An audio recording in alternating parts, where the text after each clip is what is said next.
Welcome to Happily Divorced with Karishma. Have you ever said something in a room and watched it get ignored, only to hear someone else repeat it and then get praised?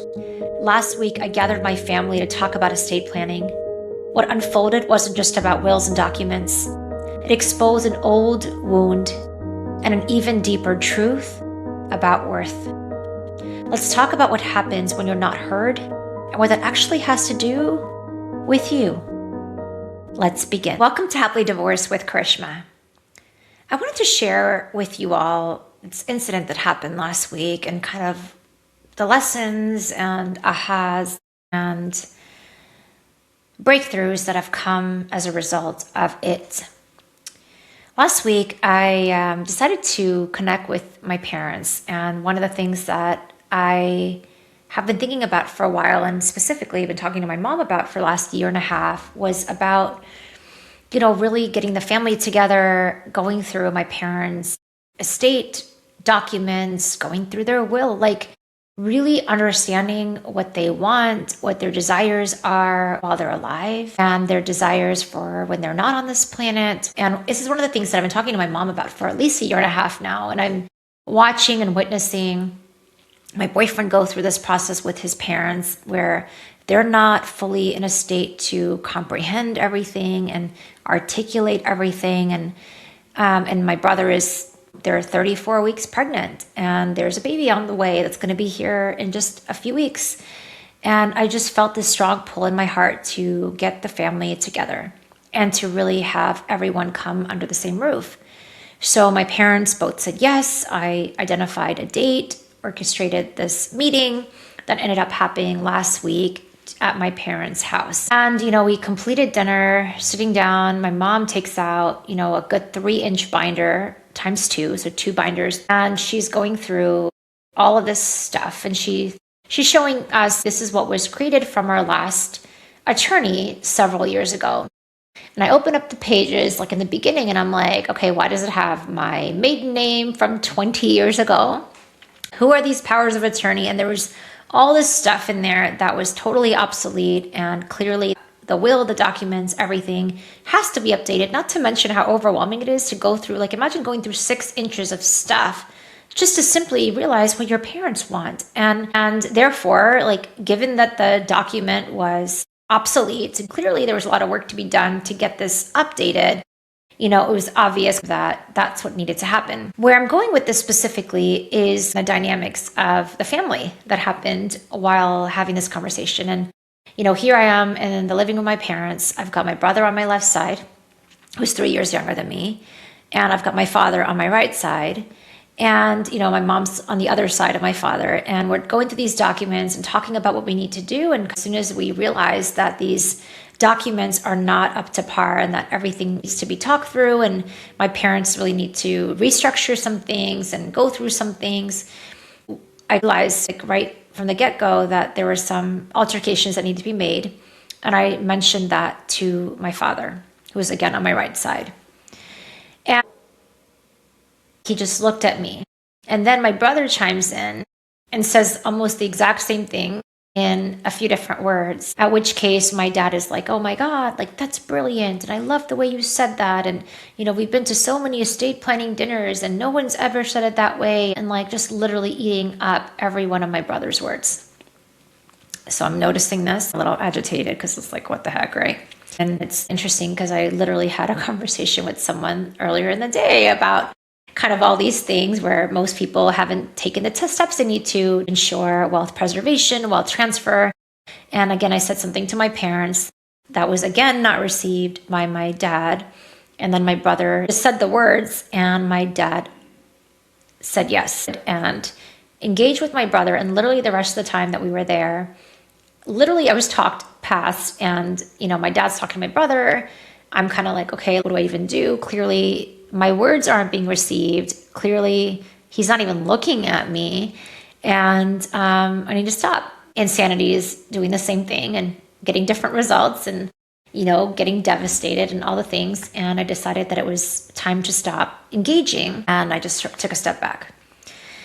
And in the spirit of composure, I left my parents' home calm and centered. And I put the kids to bed, I just remember having this total moment of bawling my eyes out. And then there's a lot of frustration around, not being heard and literally being ignored in this conversation, literally saying one thing and it being heard and then someone else repeating it that happens to be a dude, and that's received. And just this different emotions that came up, and I got to be with it. I got to be with it and not make myself wrong. Got to be with it and not beat up on myself, and just got to have the feelings and the emotions and being okay with me going through that experience. So I'm talking to my boyfriend at night and the tears are coming up.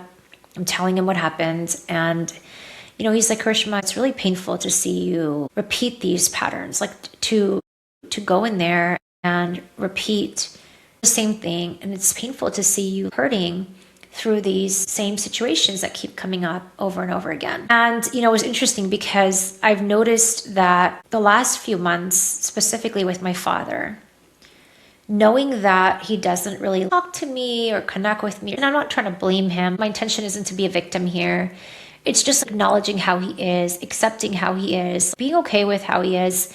In the last few months, I really feel like I've been going around him and mentally being okay with that dynamic and really not having any expectations around that dynamic. This time, however, I don't know, it's maybe like the fact that it was like this will thing. I think I went in and I wasn't like, I didn't have my mentally preparing myself. I didn't have that stance of protection. I did not go in with that expectation that all of this would happen, like the ignoring and just the usual stuff, right? I think in my mind, I thought it would be different. And I thought there would be some acknowledgement of me, some valuing of me, some appreciation of me. That's what I wanted, right? I'm being completely honest. I thought that because I had put this meeting together and it was important, and what was crazy to my brother and me is we thought my parents were farther along with this whole will thing than they were. And turns out that they've got a lot of work to do. I thought that there would be some appreciation, some gratitude, some acknowledgement of me in driving this conversation. And I thought those old dynamics would not so much be there with this specific scenario. And of course, much to my chagrin, it's exactly what it was. And, and my boyfriend was asking me, like, Karishma, what do we do to set you up for success so that you're not in this constant state of heartache and sadness? And it's so crazy. It's like the universe shows us how we feel about us. And I'm learning more and more that there are no accidents, that we put people into place to help us see parts of ourselves that we weren't willing to see. We are not victims. And every interaction around us is really a reflection of us and who we are. And it's interesting. I came back from this amazing cruise a week ago, and last week had been extremely busy. And I came back on Sunday, long travel day. Monday was busy. Kids had stuff. Tuesday was this parents meeting. And literally there was something going on every single night. Not only was the week full, but the evenings were full too. And I just noticed myself, even by Thursday, really feeling shut down, really feeling burnt out, really feeling exhausted. I can sit there and say, okay, my father wasn't seeing me, my brother wasn't seeing me or hearing me. But the truth is I wasn't hearing me. The truth is I wasn't seeing me. The truth is I wasn't valuing me. And just kind of looking at my crazy week, massive aha came over the weekend. I just was hit by this huge wave of exhaustion by Thursday, Friday, where I didn't want to do anything. And I was finding myself caught in overwhelm mode. And overwhelm, I think for us high performers, high achievers, is a really familiar territory. And I know for me personally, I've gone through burnout many, many times. My body will always show me what doesn't feel good. And so I was devastated when this conversation happened with my brother and my dad. But I came home and I was so tired. I'm so exhausted. How can people see me if I can't see me? How can my father hear me if I can't hear me? And I'm not talking about hearing myself in this podcast right now that I'm hearing my voice. But I'm talking about really valuing me, really acknowledging me, really appreciating me. And I don't know, something just over the weekend clicked because I felt that huge wave of exhaustion. And I was like, no more.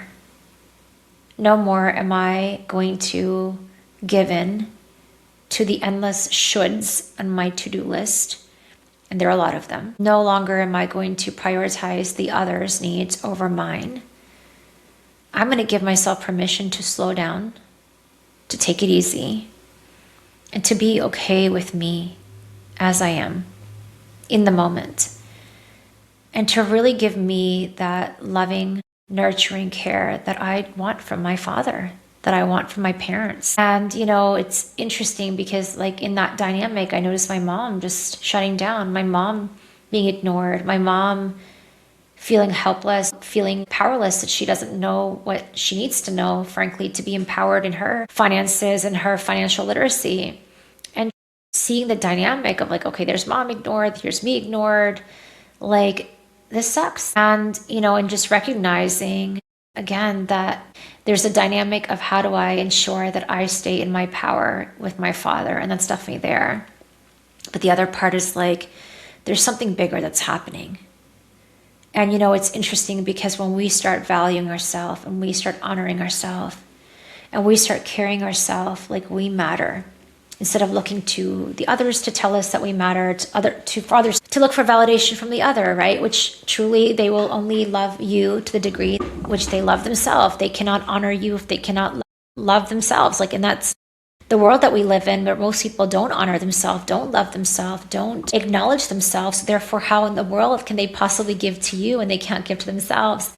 And kind of all of that. But there was just part of me was like, oh my God, I'm not seeing me. I am allowing myself to be convinced and persuaded and to be pulled in by those familial roles, like being the good mom, daughter, like those are the roles that we have, that we play, a lot of us, and the conditioning sometimes just pulls us into the next thing, and before we know it, we're exhausted. And for those of you that are on the other end hearing me that feel exhausted today, I'm here to tell you that no one's going to give you permission to stop or to relax or to let go or to choose you. But I am. And, for me, choosing me and kind of going through this massive awareness, like having the tears and the breakdown, all the beautiful things, right? Because every one of those things is beautiful. And there's a huge awareness that's associated with that. As I went through this process, I was like, oh gosh, what can I do to take care of me? And that meant, removing some commitments from my calendar this week. It meant making a decision to have some meetings on Zoom wherever possible, where, I'm getting those hour plus back and commuting time. For me, I was doing a lot of networking the last few weeks, and a lot of running around has been happening, but pulling back and really coming back to my center and realizing that what I need to give to me is the only thing that matters. My love, my attention, giving myself the gift of calm, giving myself the gift of valuing me, loving me, honoring me, and realizing like this really hard thing that I think a lot of us struggle with, that our worth and value isn't based on our doing, isn't based on how much we do, how much we give, how much we perform, how much we produce, but it's really based on who we are. That it's inside of us. Our worth isn't our doing, it's our simply breathing and being. And realizing that, if you're at home and you're working and you're a mom, or even if you're not working and you're a mom, your contribution isn't less because you're not working. Your value isn't less because you're not a high producer. That role that you're playing is a really important one. And it's divine. Or if you're a daughter and that's what you're doing, you're just being that daughter that's supporting and helping, that's enough. Or you're not anything, no kids, no parents, and just working. Like, you matter. Or not working, you matter, right? And the key here is to really create that unconditional relationship with ourselves, because all of these conditions are made up. They're conditioned, they're not authentic. And we get to decide and realize through our awareness of what is real and what is not real. And what is not real is conditional love. What is not real is all these expectations that we have on ourselves or we allow others to have on us. What is not real is the feeling of happiness because you've given so much today to everybody. Like, you know what I'm talking about. You can give all day, but you find yourself exhausted. And at the end of the day, there's nothing to show for it. No one will thank you. No one will pat you on the back. But when you give to you and you stop waiting for others to give to you, wow, it just feels better. It feels fulfilling. It feels like home. It feels like ease. And that's the invitation for you to give you that today. I hope you found this helpful. Have a blessed day. Bye.